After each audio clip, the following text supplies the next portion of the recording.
A video that shows fraternity brothers using racial and homophobic slurs has sparked outrage at Syracuse University and around the country. Welcome back to What's Trending, I'm Jonathan Harris. Subscribe for more trending and social media news every day. The video was reportedly posted to a private Facebook page used by Theta Tau members and obtained by Syracuse newspaper, The Daily Orange. We're gonna show one of the more disturbing moments from that video, and we're not gonna bleep anything out, so turn your sound down for the next 20 seconds if you don't want to hear it. I solemnly swear to always have hatred in my heart for,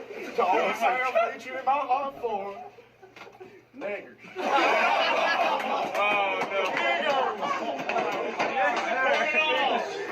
Spicks! Most importantly, fucking kikes.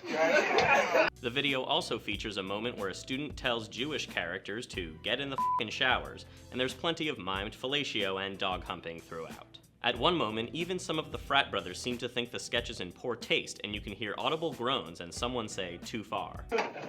You fucking kikes, get in the fucking shower! Too gay.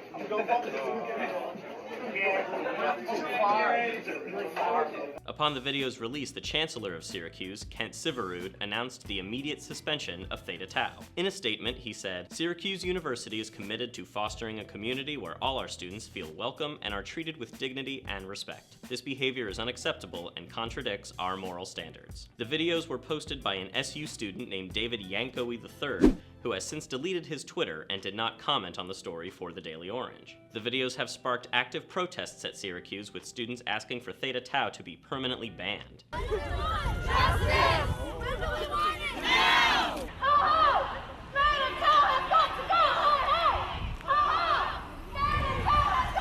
There are apparently more insensitive videos to which Syracuse has gained access, and protesters are demanding their release as well, using the hashtag #Where'sTheVideoSU. In a statement posted on Twitter, the Grand Regent of Theta Tau, Matthew Clark, condemned the actions in the video, but put forth a defense, saying, "The video was a parody, skit, or roast of the active brothers by a pledge class, and not chapter members hazing, humiliating, or disparaging its pledges as the university had described to our central office." Yeah, so the university initially told the head chapter of Theta Tau that this was something that older members were making pledges do, and not something that pledges were doing of their own volition, so that somehow makes it okay. And Theta Tau Executive Director Michael Abraham says the release of the video has endangered those in the video.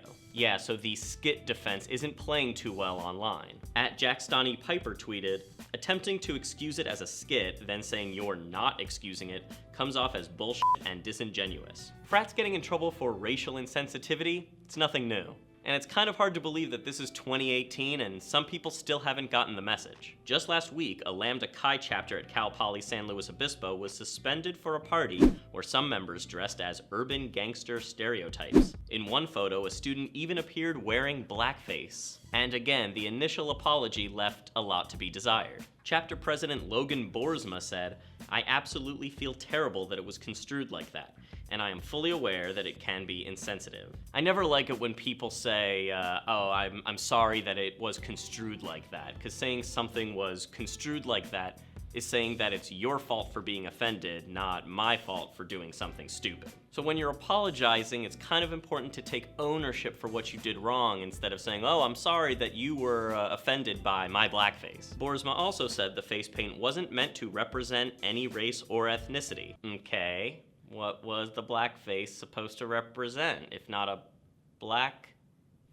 face? The New York Times interviewed sophomore Liam McMonigal about the Syracuse incident, and he makes a really strong point. He said, "It's the same response every time. It's, here's counseling, we're here if you need us, there's resource centers, and we promise we'll punish them.